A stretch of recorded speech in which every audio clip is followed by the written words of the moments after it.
প্রত্যেকে জয় যিশু। প্রভু যিশু তার বাক্যে তিনি বলেছেন যে তোমরা শত্রুকে ভালোবাসো এবং সে যদি পিপাসিত হয় তাকে জলপান করাও।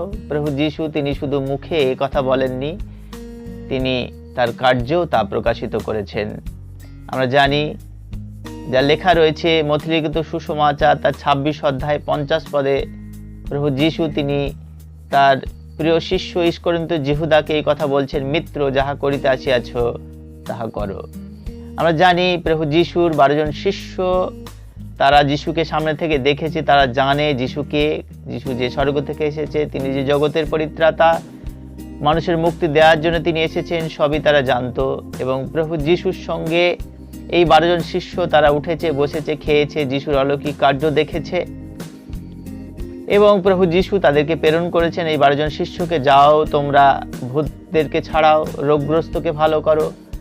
আর এই সমস্ত কার্য শিষ্যরা তারা কিন্তু করেছে এবং প্রভু যিশু তাদের সঙ্গে বন্ধুর মতো তিনি মিশেছেন এবং বন্ধুর মতো তাদের সঙ্গে স্বর্গরাজ্য বিষয়ে আলোচনা করেছেন, পিতার বিষয়ে আলোচনা করেছেন এবং যে সমস্ত দৃষ্টান্ত তিনি জনসাধারণের কাছে বলতেন, বিরলে পরে নির্জনে তিনি কিন্তু শিষ্যদেরকে তার মানে তিনি বুঝিয়ে দিতেন, কারণ প্রভু যিশু এই শিষ্যদেরকে বন্ধুর মতো ভালোবাসতেন।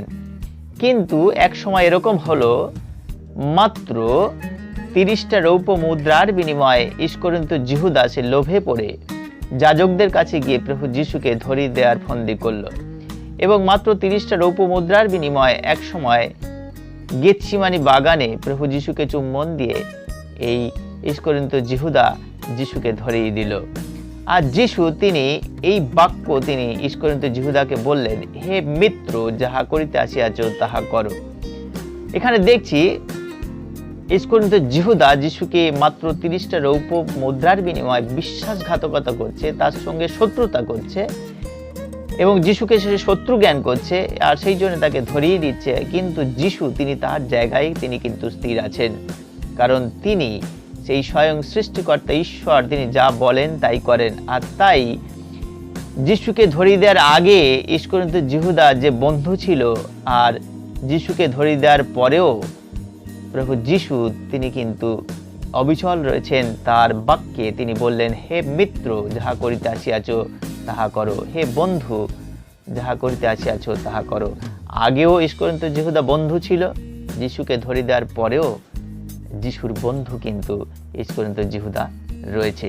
আর তাই এখান থেকে আমরা শিক্ষা লাভ করতে পারি, প্রভু যিশু তিনি যেভাবে শত্রুদেরকে তিনি ভালোবেসেছেন এবং যেভাবে ইস্করিন্ত জিহুদাকে তিনি মিত্র বলে, বন্ধু বলে তিনি সম্বোধন করেছেন, আমাদেরকে তিনি শেখাচ্ছেন যেন আমাদের চরম শত্রু, যারা আমাদের বিরোধিতা করে, যারা আমাদেরকে থুতু দেয়, যারা আমাদেরকে ক্ষতি করার চেষ্টা করে, আমাদের সমস্ত রকমভাবে আমাদেরকে বিচলিত করে, যেন আমরা তাদেরকে বন্ধুরূপে তাদের জন্য যেন প্রার্থনা করতে পারি, তাদেরকে যেন ক্ষমা করতে পারি। আর এটাই কিন্তু প্রকৃত শিষ্যত্বের চিহ্ন। প্রভু যিশু তিনি দেখিয়ে গেছেন কিভাবে অন্যকে ক্ষমা করতে হয়। আর আমরা যারা যিশুর অনুসারী, আমরা যেন একইভাবে যারা আমাদের শত্রু তাদেরকে যেন আমরা ক্ষমা করতে পারি, কারণ প্রভু যিশু তিনি বলছেন যদি আমরা ক্ষমা না করি তাহলে আমরা কোনোভাবেই ক্ষমা পাবো না। আর তাই ঈশ্বর আমাদেরকে আশীর্বাদ করুক, এই আশীর্বাদ করুক যেন আমরা একে অপরকে যেন ক্ষমা করতে পারি এবং শত্রুদেরকে যেন মিত্ররূপে গণ্য করতে পারি। ঈশ্বর আমাদেরকে আশীর্বাদ করুক। প্রত্যেকে জয় যিশু।